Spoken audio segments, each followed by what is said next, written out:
Morning students. चलिए बात करते हैं हम पिछली क्लास में जो पिछला वीडियो हमने खत्म किया था विश्व इतिहास के बारे में पढ़ रहे थे। चौथा पार्ट था। हम चौथा पार्ट है हमारा विश्व इतिहास, उसमें हम पढ़ रहे थे जर्मनी के एकीकरण के बारे में। अगर किसी प्रकार की समस्या है, मैं बार बार कहता हूं, कमेंट बॉक्स में जरूर लिखिए आप, और जिससे मुझे सुविधा होगी, आपको भी सुविधा होगी। तो देखिए पार्ट 4 के बारे में हम जर्मनी का एकीकरण में एक पहले क्लास हो चुकी है हमारी। उसमें हमने पढ़ा कि यूरोप में जर्मनी की क्या स्थिति थी। नेपोलियन की विजय के पश्चात यूरोप में उन राज्यों का किस तरह से एकीकृत होने की प्रयास किया। 3 क्षेत्रों में जो जर्मनी भौगोलिक अभिव्यक्ति बाद में हो पाई, वो किस तरह से 3 क्षेत्रों में बटे हुए थे। मध्य में राइनलैंड था, दक्षिण में अन्य प्रांत बवेरिया, ऊपर की तरफ प्रसा था। तो इन क्षेत्रों को मिलाकर किस तरह से जर्मनी का एकीकरण होता है। जर्मनी का जो जर्मनी को कहे प्रसा, तो प्रसा का जो शासक था, सम्राट था विलियम प्रथम, उसने बिस्मार्क को चांसलर नियुक्त कर दिया। हम पढ़ चुके हैं बिस्मार्क चांसलर बन चुका है, और चांसलर बनने के बाद बिस्मार्क ने रक्त और लोह की नीति अपनाई थी। कौन सी? रक्त और लोह, यानी तलवार के दम पर वह इस जर्मनी का प्रसा के नेतृत्व में एकीकरण करना चाह रहा था। अब देखिए तलवार के दम पर किससे युद्ध करेगा, तो यहां एक शॉर्ट में हम समझते हैं कि वो 3 राष्ट्रों से युद्ध करके जर्मनी का एकीकरण पूर्ण करेगा प्रसा के नेतृत्व में। वो 3 राष्ट्र, नंबर 1 है डेनमार्क। एकीकरण में सबसे पहले बाधक कौन बनता है? डेनमार्क। तो डेनमार्क से युद्ध होता है, जिसमें वो ऑस्ट्रिया का सहयोग लेता है, और डेनमार्क से युद्ध होता है 1864 में। और इसके बाद जो गैस्टाइन का एक समझौता होता है। कौन सा समझौता होता है? गैस्टाइन। नंबर 2 जो बात करें हम, दूसरा जिसके साथ युद्ध करना पड़ा वो है ऑस्ट्रिया। पहले ऑस्ट्रिया का साथ लिया, बाद में ऑस्ट्रिया के खिलाफ ही युद्ध कर दिया, क्योंकि ये कूटनीति चाल थी बिस्मार्क की। ऑस्ट्रिया से युद्ध होता है 1866 में, जिसमें वो इटली या सार्डिनिया की सहायता लेता है, और युद्ध होता है सेडोवा का युद्ध, और संधि होती है प्राग की संधि। कौन सी संधि? प्राग की संधि होती है यहां पर। नंबर 3 जो बात करें, तीसरा नंबर, वो आएगा यहां पर फ्रांस का। तीसरा नंबर पे किससे युद्ध करना पड़ेगा? फ्रांस से। फ्रांस से युद्ध होगा सीडान का युद्ध। कौन सा है? सीडान का युद्ध कब होता है? 1870 में, और संधि होती है फ्रैंकफर्ट की संधि। कौन सी संधि है? फ्रैंकफर्ट संधि होती है। और इन 3 युद्धों के बाद जर्मनी एक भौगोलिक अभिव्यक्ति बनकर सामने आता है। तो बात करते हैं एक एक के बारे में। सबसे पहले हम देखते हैं डेनमार्क के बारे में, कि डेनमार्क से किस तरह से युद्ध करता है और क्या परिस्थितियां होती है। नंबर 1 हम जो बात करते हैं वो है डेनमार्क। देखिए डेनमार्क का जो समस्या थी वो ये थी, डेनमार्क का शासक था इस समय फ्रेडरिक। पहले तो ये देख लेते हैं कौन था? फ्रेडरिक। और इस फ्रेडरिक के पास में 1852 में यूरोप में एक लंदन संधि हुई थी। 1852 की लंदन संधि। संधि कौन सी है? लंदन संधि, लंदन इंग्लैंड में। उस संधि के अनुसार 2 प्रांत हैं। नंबर 1 स्लेस्विग, और दूसरा है होल्स्टाइन।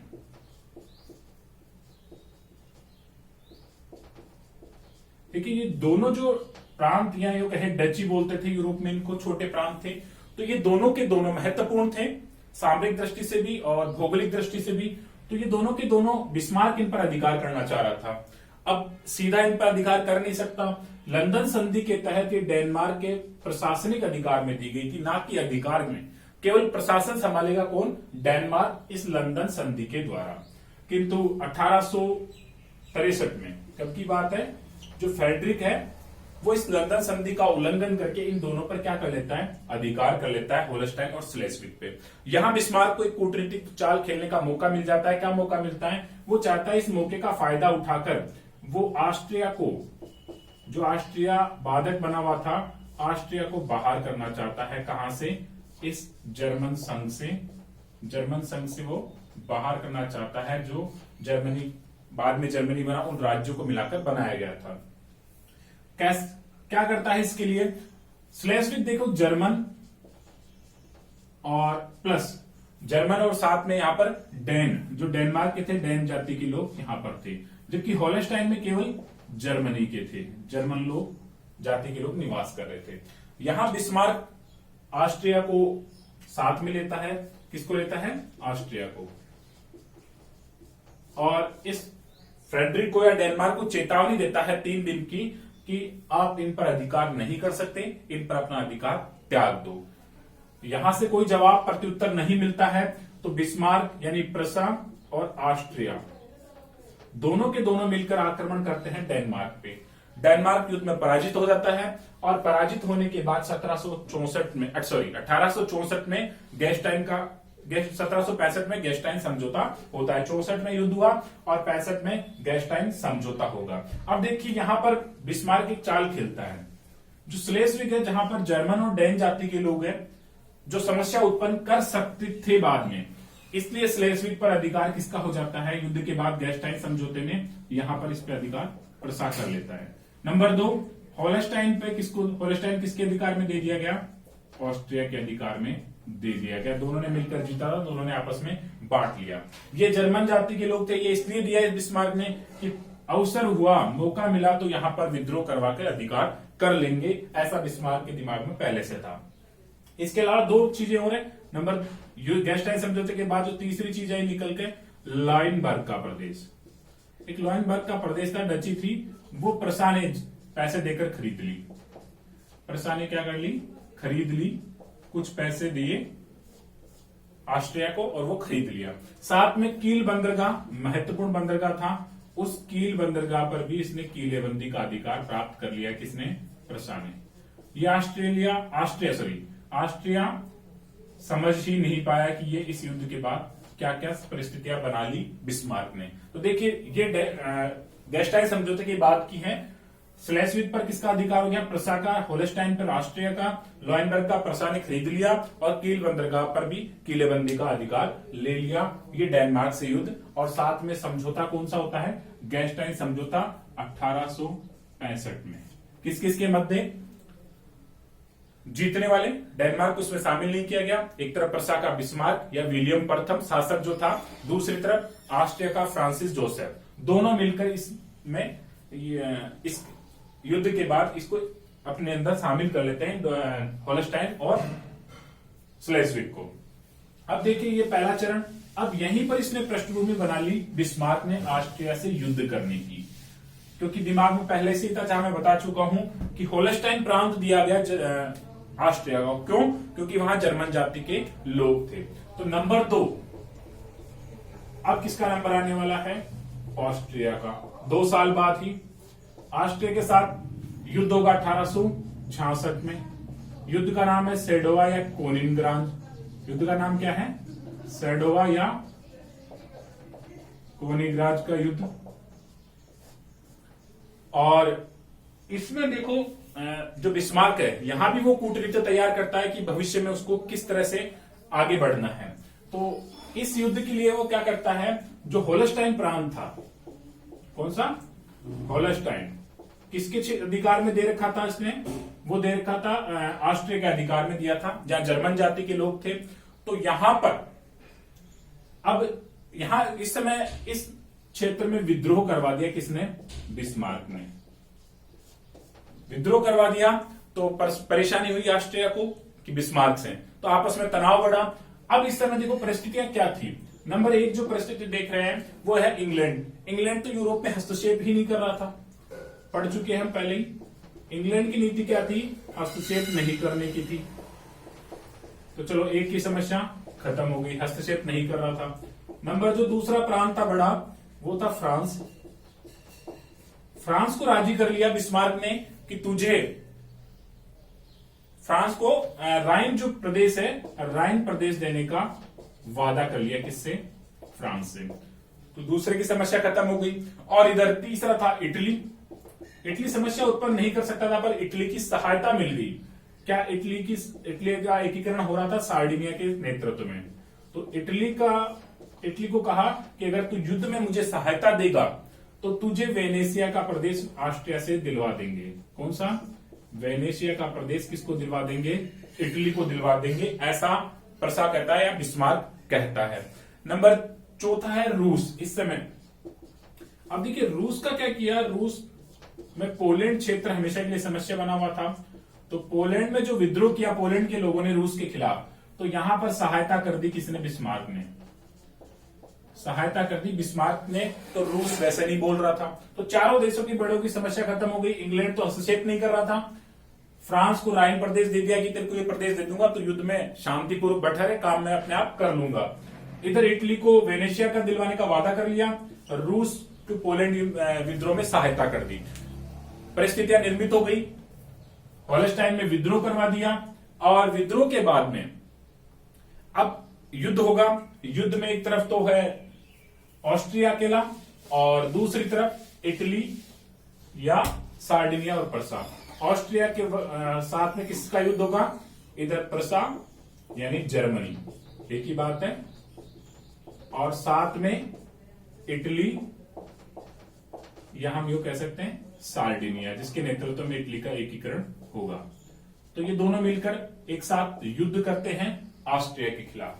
युद्ध का नाम है सेडवा कोनिनग्राज, एक ही बात है। 1866 में युद्ध में फ्रांस को ये सोच रहा था कि युद्ध होगा, युद्ध लंबा चलेगा, दोनों के दोनों आपस में भिड़ने दो। यूरोप, जर्मनी की फरसा की ताकत भी कमजोर पड़ जाएगी, इधर ऑस्ट्रिया की ताकत भी कमजोर पड़ जाएगी। पर उसे ये नहीं पता था कि बिस्मार्क के दिमाग में कुछ और ही विचार चल रहा है। इसलिए बिस्मार्क ने क्या किया? सेडवा के युद्ध में केवल 7 सप्ताह में ही ऑस्ट्रिया को घुटने टेकने पर मजबूर कर दिया, ऑस्ट्रिया को परास्त कर दिया। फ्रांस जब तक कुछ सोच पाता तब तक तो युद्ध ही समाप्त हो चुका था। तो देखिए यहां पर अब फ्रांस के लिए समस्या उत्पन्न हो गई, क्योंकि फ्रांस की सीमा पर एक बड़े देश जर्मनी का निर्माण होता है, जो बाद में हमेशा के लिए प्रथम विश्व युद्ध, द्वितीय विश्व युद्ध तक फ्रांस के लिए समस्या बनकर रहेगा। तो यहां ये बिस्मार्क की ही कूटनीति थी कि 7 सप्ताह में किसको हरा दिया? ऑस्ट्रिया को। अब इस युद्ध के बाद में देखो क्या होता है। इस युद्ध के बाद में संधि हुई। संधि कौन सी हुई? प्राग की संधि। कौन सी संधि हुई? प्राग की संधि होती है कब हुई? 1866 में। 1866 में प्राग की संधि होती है। इस संधि की शर्तों के अनुसार पहले जो इसको होलस्टाइन दिया था वो किसको मिल गया? होलस्टाइन जो जर्मनी को दिया गया, सॉरी ऑस्ट्रिया को दिया गया था, उस पर पुनः प्रसा का अधिकार हो गया। यानी डेनमार्क से युद्ध करके स्लेस्विग तो पहले ले चुका था, होलस्टाइन बचा था, वो भी प्रसा ने अधिकार कर लिया इस प्राग की संधि के अनुसार। नंबर 2, इटली ने सहायता की थी, तो इटली को क्या दे दिया? वेनेशिया। किससे लेकर? ऑस्ट्रिया से। क्या दिलवा दिया? इटली को या सार्डिनिया को मिल गया यहां पर वेनेशिया का प्रदेश। 2 चीजें पूरी हुई। नंबर 3, जो दिमाग में बात थी बिस्मार्क के, जर्मन जो परिसंघ बनाया हुआ था, जिसका लीडर बना हुआ था ऑस्ट्रिया, जर्मन परिसंघ को समाप्त कर दिया जो ऑस्ट्रिया के नेतृत्व में था।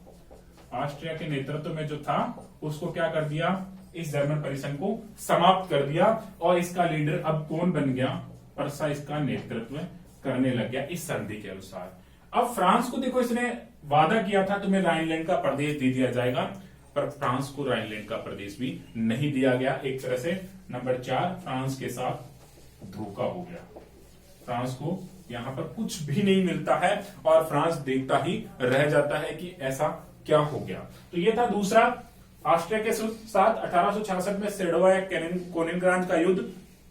क्योंकि इंग्लैंड युद्ध में शामिल नहीं हो रहा था, सॉरी हस्तक्षेप नहीं करना चाह रहा था, रूस को पोलैंड विद्रोह में सहायता दे दी, इधर जो फ्रांस है उसको राइनलैंड प्रदेश का वादा किया, इटली को अपनी तरफ मिला लिया वेनेशिया की लालच देकर। दोनों के मध्य सेडवा कोनिनग्राज का युद्ध होता है, जिसमें 7 सप्ताह में ही ऑस्ट्रिया पराजित हो जाता है। प्राग की संधि होती है 1866 में, जिसमें होलस्टाइन तो प्रसा को मिलता है पुनः वापस, जो डेनमार्क से लिया गया था। वेनेशिया इटली को, और जर्मन परिसंघ समाप्त कर दिया जाता है। ये सबसे बड़ी चीज है, जर्मन परिसंघ को समाप्त कर दिया, जिस पर ऑस्ट्रिया अपना प्रभुत्व बनाए हुए था। इसके बाद अब पृष्ठभूमि बना चुका है बिस्मार्क फ्रांस से युद्ध करने की। तो अब तीसरा नंबर आने वाला है, वो किसका है? फ्रांस का। किससे युद्ध होगा? फ्रांस से। युद्ध कब होगा? 1870 में। युद्ध का नाम है, आखिरी जो युद्ध होगा 3 होंगे, उनमें सीडान का युद्ध होगा, और सीडान के युद्ध के बाद फ्रैंकफर्ट की संधि होगी। कौन सी संधि होगी? फ्रैंकफर्ट की संधि होगी। किसके साथ में? फ्रांस के साथ में। अब देखिए दोनों के मध्य पहले तो तनाव बढ़े। तनाव बढ़ने के कई कारण थे। नंबर 1, राइनलैंड प्रदेश जो देने का वादा किया था वो है नहीं दिया। किसको? फ्रांस को। राइनलैंड नहीं दिया। किसको? फ्रांस को नहीं दिया, ऑस्ट्रिया के साथ किए युद्ध में इसको तटस्थ करके। नंबर 2 बात करें, फ्रांस ने क्या किया? लग्जमबर्ग का प्रदेश प्रांत खरीदने की बात कही। कौन सा? लग्जमबर्ग खरीदना चाहता था। जर्मनी के लोगों ने क्या किया? जर्मन विरोध के कारण ये नहीं खरीद पाया। कौन? फ्रांस लग्जमबर्ग को नहीं खरीद पाया। दूसरी समस्या ये आ गई। नंबर तीसरी जो बात करें वो थी स्पेन की राजगद्दी को लेकर। स्पेन राजगद्दी पर उत्तराधिकार में जर्मन या प्रसा अपना हस्तक्षेप कर रहा था। इससे भी क्या था? फ्रांस नाराज था। फ्रांस इससे क्या हो गया? नाराज हुआ, क्योंकि वो अपने समर्थक आदमी को गद्दी पर बैठाना चाह रहा था और इधर प्रसा अपने समर्थक व्यक्ति को। तो तीनों कारण बनते हैं फ्रांस के और इसके मध्य में युद्ध। अब बिस्मार्क को तो बहाना चाहिए था, ये तो खाली एक बात थी। बिस्मार्क को तो यहां पर क्या चाहिए था? बहाना चाहिए था कि मुझे कैसे भी फ्रांस से युद्ध करना है, क्योंकि ये इसकी एकीकरण में सबसे बड़ा बाधक था।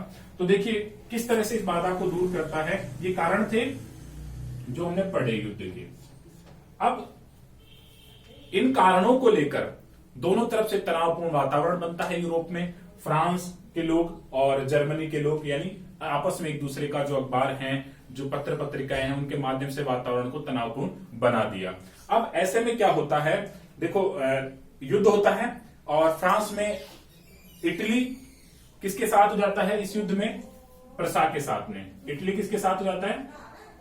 प्रसा के साथ में हो जाता है, क्योंकि रोम उसे इटली को भी चाहिए था। क्योंकि ऑस्ट्रिया के साथ हुए युद्ध में वेनेसिया ले लिया, अब फ्रांस के साथ हुए युद्ध में रोम प्राप्त करेगा, क्योंकि रोम में किसका अधिकार हो रखा था? फ्रांस का हो रखा था। फ्रांस की सेनाएं रोम में तैनात थी।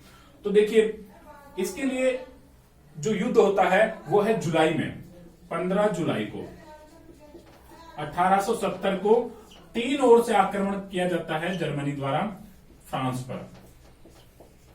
3 ओर से आक्रमण कर दिया गया फ्रांस पर। फ्रांस आक्रमण झेल नहीं पाया। अब यहां पर जो विलियम प्रथम था उसने वॉन मोल्टेक को अपना वो सेनापति बना रखा था। तो वॉन मोल्टेक इतना योग्य सेनापति था कि 3 ओर से अचानक से आक्रमण करता है फ्रांस पर। और प्रारंभ में 2 युद्ध होते हैं। युद्धों का नाम है बिसेनबर्ग और ग्राउलाट। 2 युद्ध होंगे, बिसेनबर्ग और ग्राउलाट। इन युद्धों में किसकी पराजय हो गई? फ्रांस की। फ्रांस इनमें क्या हो गया? पराजित हो गया पहले ही 2 युद्धों में, पर अंतिम रूप से पराजित करना बाकी था। तो अंत में 2 सितंबर